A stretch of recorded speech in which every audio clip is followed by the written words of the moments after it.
Тамырды қарасақшы, бұл мейге оқшаш екен да, бұл тамырдың түзіліші.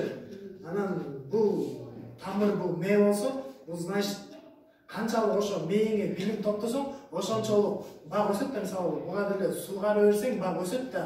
Анан ошо тамырды ошо билим мейіңе билим толтура берсең, бұл уже көп нерсени билесиң. Көп нерсени билип, уже көп нерсеге жетишесиң да.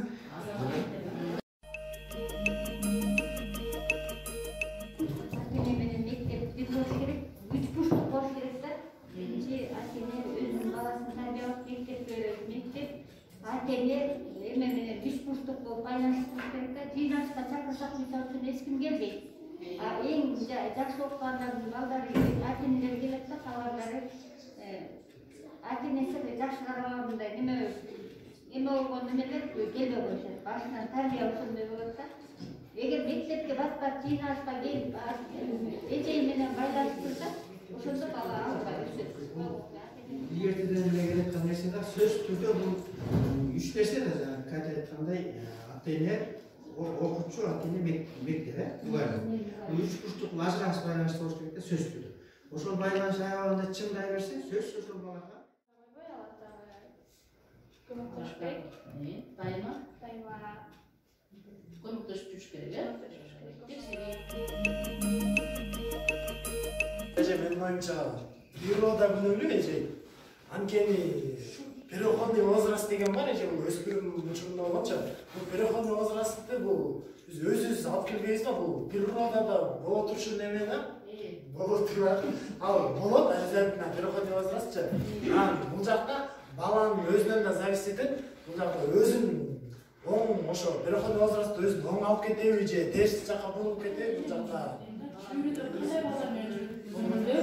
телефонда эмнен кандай нерсе көрүп ошону телефондон эмнен туура неме көрүп да эң биринчиден ата-эне кош керек.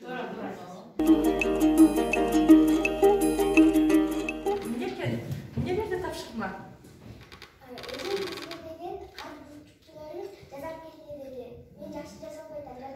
Ооба, айнес келе кой балам.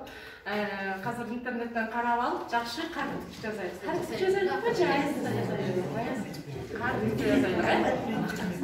Апа, бизге деген эже карточка. Экинчи үйдө Жакан берип коюңузчу. Башым ооруп атат, өзүң эле жазачы. Апа, меники жаман болуп калат. Жок, мен жумуштан чарчап келдим. апасына жардам сурап кайрылса, апасы көп жардамдашканда кандай сонун кар бүтүкчөсүн жазат, өзүңүздөр көрдүңүздөр.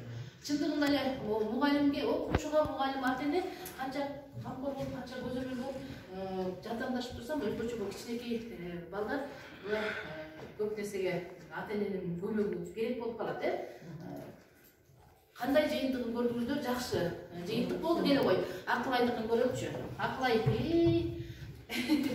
Акылай да аракет кылып тур. Акылайдын апасынын башы ооруп, чарчап жумуштан чарчап келгендиктен